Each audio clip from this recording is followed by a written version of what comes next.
Salut, j'espère que vous allez bien, c'est Boudidi. Aujourd'hui, on va parler de mon académie martiale préférée. Ça va faire 2 ans et demi que je fais du MMA, il y a un endroit qui m'a toujours fait rêver de par le style féroce des athlètes qui le composent et un combattant en particulier. Ils étaient déjà sur le toit du monde quand le MMA était peu connu du grand public et que le Pride était la meilleure organisation mondiale.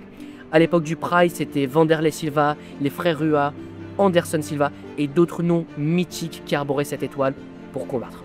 Aujourd'hui, des noms de classe mondiale composent cette académie. Gabriel Santos, Elves Brenner, Yann Gary et bien sûr Charles Oliveira. Aujourd'hui, on va parler de Shoot Box.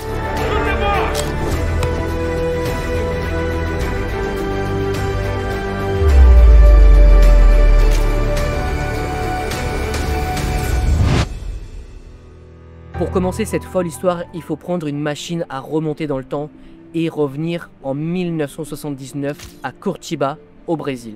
On doit l'origine de cette histoire à un homme en particulier, Rudimar Frederigo.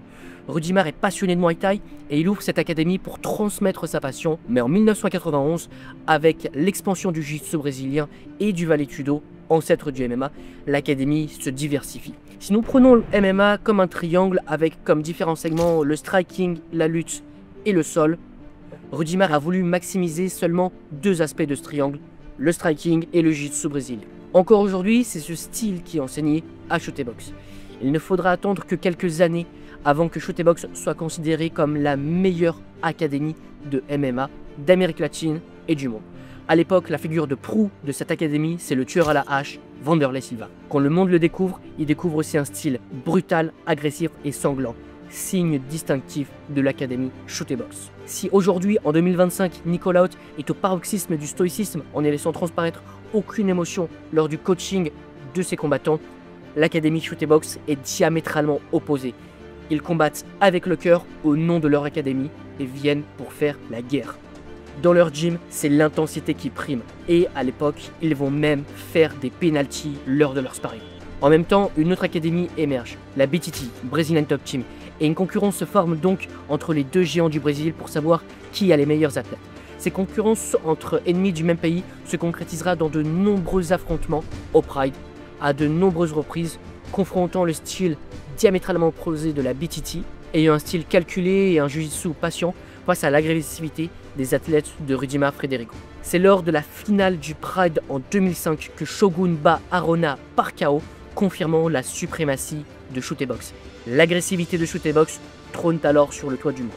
Mais alors, si le Pride avait des règles différentes et n'avait très peu de restrictions par rapport aux stéroïdes, l'ère de l'UFC est donc différente. Les règles aussi. Comment cette académie a évolué? Eh bien, si Rudimar Frederigo était le coach de cette époque, c'est aujourd'hui Diego Lima qui est à la tête du centre d'entraînement. Et les résultats parlent d'eux-mêmes, le virage a été pris. C'est le team d'Amérique latine avec le plus de combattants dans la plus grande organisation de MMA du monde. De plus, l'académie a formé l'un des plus grands champions du monde. Laissez-moi vous présenter l'homme qui m'a fait aimer ce sport et ce style en particulier. Je vous parle du champion parce que le champion a un nom.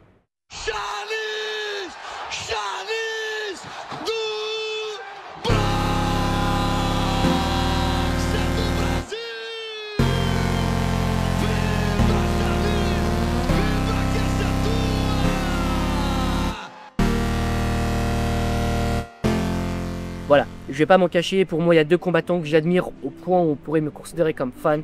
GSP, le GOAT ultime, et Charles Oliveira, mon combattant préféré. Originaire des favelas de Guarujá, le lion du Bronx, né le 17 octobre 1989. À l'âge de 7 ans, il avait des problèmes pour marcher et dans les pires jours, il ne pouvait pas bouger les jambes. On lui diagnostique alors un rhumatisme articulaire aigu et un souffle cardiaque. Le médecin annonce à sa famille qu'il pourrait devenir paraplégique. Mais cet enfant défie toute prédiction. Étant trop faible physiquement pour jouer au foot, il s'inscrit au jiu-jitsu brésilien et tombe amoureux de ce sport. Il se met ensuite au MMA et épreuve après épreuve, il devient champion du monde de l'UFC dans la catégorie la plus dense de l'UFC. Mais alors, la question que je me suis posée, c'est qu'est-ce qui fait cette graine de champion? Qu'est-ce qui fait l'ADN de champion? Pour répondre à cette question, je me suis déplacé directement à Sao Paulo, à Shoot Box. Et une fois là-bas, j'ai pu rencontrer ces combattants et pu comprendre leur philosophie martiale. Ce que je ne voyais qu'à la télé était maintenant en face de moi et j'ai pu voir leur salle du temps. J'ai pu aussi rencontrer mon idole. La sensation que ça m'a procuré était sincèrement indescriptible. Malheureusement, j'ai pas pu avoir une interview avec lui. Néanmoins, pour vous, j'ai pu avoir quelque chose de très intéressant. L'homme de l'ombre derrière le lion de la favela est celui qui supervise l'Institut Shoot Box. Je vous présente Diego Lima. Hello, it's a pleasure to have you here. We're here in Shoot Box. Can you just a little bit introduce yourself? Bom, cara, primeiramente é um prazer estar falando com você, Desaploja. Estamos aqui no Instituto, na verdade, fica bem perto da nossa academia Shoot Box, é uma academia aberta para o público e para os atletas. Só que nosso espaço aqui é um espaço totalmente voltado para atletas profissionais, amadores e crianças parentes. Can you explain me the first time you enter in a Shoot Box? Eu comecei a treinar Muay Thai com 14 anos de idade, com o meu mestre Luiz Azeredo. Em 2000 e... Bom, eu tinha 14 anos, quando eu tinha 18 anos ele migrou para a Shoot Box em Curitiba.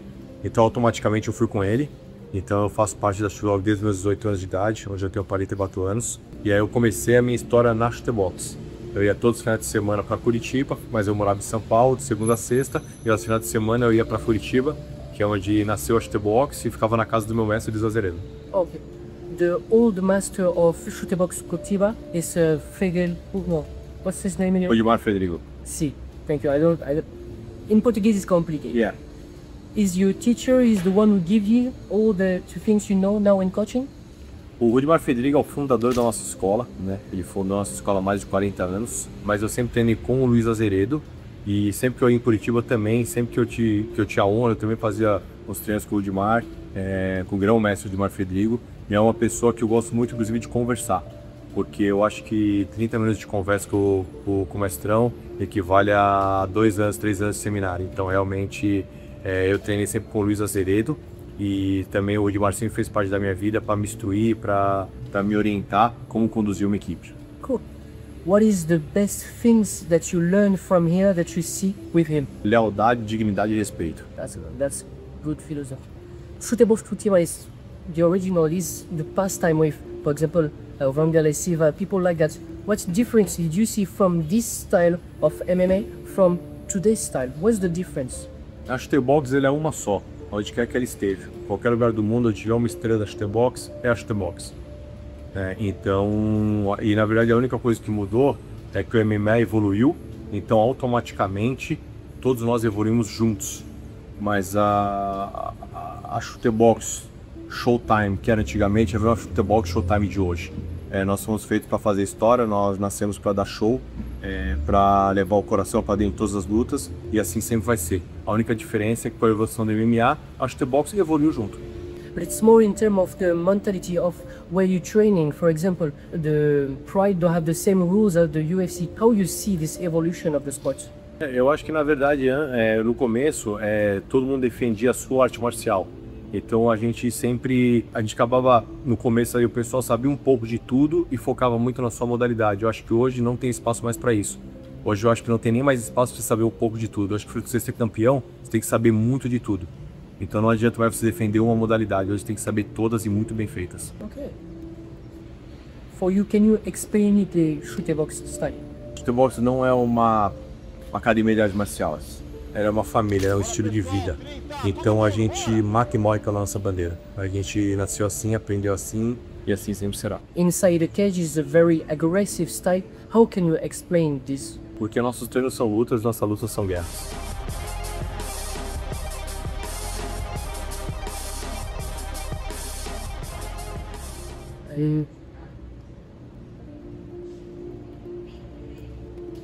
Very impressive. Can you tell me more about your philosophy, about martial philosophy? Which kind of philosophy we have to come in Shoot Box? Eu sou um cara que eu tento preservar a essência das artes marciais, a essência do samurai. Hoje em dia a gente vive um momento onde muitos atletas trocam de treinadores que nem a gente troca de cueca. E mais importante que a própria guerra é quem está do seu lado durante ela. E é esse espírito que eu trago dentro da Shoot Box. Não é a vitória de um, é a vitória de todos. A gente sempre sai para uma luta para matar para nossa bandeira ou morrer sobre ela. What's difference make a regular fighter to become a UFC or a champion? We can just go to train and some people don't gonna have the same result at the end of the day. What's the real difference that you see that makes the difference? Na verdade, o UFC é a Copa do Mundo do MMA. Infelizmente, muitas pessoas deveriam estar lá e acabam que façam suas vidas lutando em outros eventos e acabou nunca conseguindo estar lá. Por isso que é uma bênção aqueles lutadores que hoje, por honra e mérito, podem fazer parte da organização. Porque no UFC estão os melhores do mundo. Então, a partir do momento que você está lá, você faz parte deles. Fora do UFC, você consegue, às vezes, procurar o caminho que você acredita ser mais tranquilo, o caminho que você acredita ser o mais correto para você poder chegar, mas no UFC é tempo ruim o tempo todo. Congratulations. In Latin America, you have the gym with the most fighter, 12 fighter now in the UFC. From guy from Peru, some guy from here. How can you explain that? Tudo que eu fiz na minha vida, com a chutebox, com as artes marciais, foi por amor e com muita fé em Deus. E eu acho que quando você faz as coisas com fé em Deus e você ama o que faz, eu acho que os resultados eles são inevitáveis. Você não tem outro caminho a não ser a vitória e a glória. When you go to events, even LFA, UFC, and there's your fighter, and at the end, like it's the shootbox fans go in the ask. Thank you. How do you feel about that? É uma emoção maravilhosa. Você sabe que não é simplesmente uma vitória, mas é a realização de um sonho, a realização de um trabalho bem feito, e é mais um passo numa das carreiras mais difíceis da atualidade. Porque você convive com dieta, você convive com lesões, você convive com frustrações, e na hora da luta, na hora de você poder buscar a sua vitória, o seu objetivo é literalmente acabar com aquela pessoa que está na sua frente, nocautear, apagar literalmente falando. Então não é um esporte para cada um. If you have something you could say to any fighter who watch you, what is the advice that you can give to the person who could like?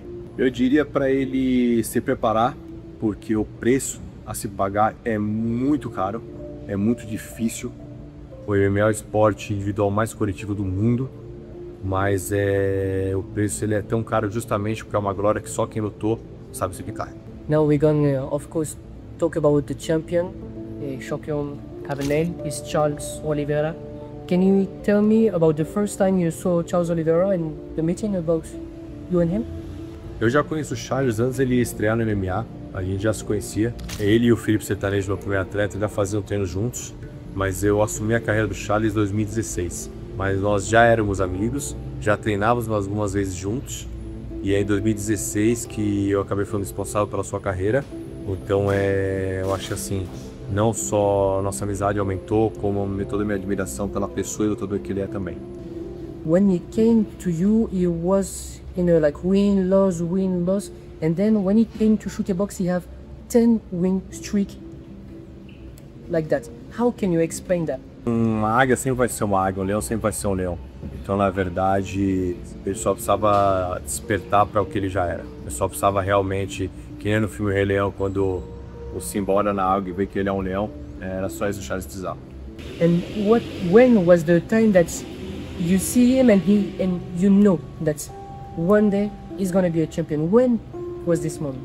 O Charles sempre foi um dos caras mais talentosos que eu já vi. A prova disso foi quando ele estreou no MMA, num GP, com a metade praticamente do peso de todo mundo, estreando num evento onde todos eram super caribados, foi lá e acabou com todos, dentro, sem nem ir para bom juiz, nocauteando e finalizando todos. What's the feeling to have your campeones appeared? O cinturão, na verdade, ele é um objeto. Então, quando você está com aquele cinturão na mão, a coisa mais legal é você com eles nas mãos, poder olhar para trás e ver o caminho percorrido. Eu acho que esse é o sentido realmente da vitória, esse é realmente o sentido daquele cinturão. Porque para muitos é só um objeto na parede, mas para quem conquistou ele é poder olhar para trás e ver o caminho percorrido. I think we do it a bit everything. Do you have something that, like, now you have all the French people gonna look at you? Do you have something to say to them? Pô, primeiramente, eu fui uma vez para a França, gostei muito, espero muito voltar. Eu passei o ano novo lá, foi muito, muito bonito. E dizer que, pô, para todos que nos acompanham, agradecer muito por acompanhar nosso trabalho, agradecer muito pela torcida. E para aqueles que querem ser lutadores, para eles se prepararem para passar os piores dias da vida dele, mas para conquistar as glórias mais bonitas que eles já imaginaram. Voilà, j'espère que l'interview vous a plu. C'était le premier épisode de mon voyage au Brésil à Shootbox. Dans le prochain épisode, j'ai réussi à avoir une interview avec l'un des prospects brésiliens à l'UFC. J'aimerais remercier en particulier Diego Lima qui m'a accueilli dans son académie et de m'avoir laissé l'opportunité de faire cette interview avec lui. Il faut comprendre que quand j'y suis allé, je n'avais pas de chaîne YouTube ni de compte Instagram, je revenais simplement de Cuba et il m'a accueilli vraiment royalement. Donc un grand merci encore à lui. Je vous demande sincèrement de liker, partager, commenter. Et si ça vous a plu, je pourrais même vous emmener avec moi dans d'autres projets. J'ai plein d'idées en tête. Ce serait vraiment un plaisir de vous faire partager tout ça. Le montage a été fait par Camille Bastin et le facecam a été fait par Jean Gavary. Un grand merci à eux. Si vous voulez participer de manière plus active à la chaîne, un Tipeee se trouve en description. N'hésitez pas, ça nous aiderait énormément. Je vous fais des gros bisous. Je vous dis à dans 2 semaines pour le prochain épisode. Prenez soin de vous.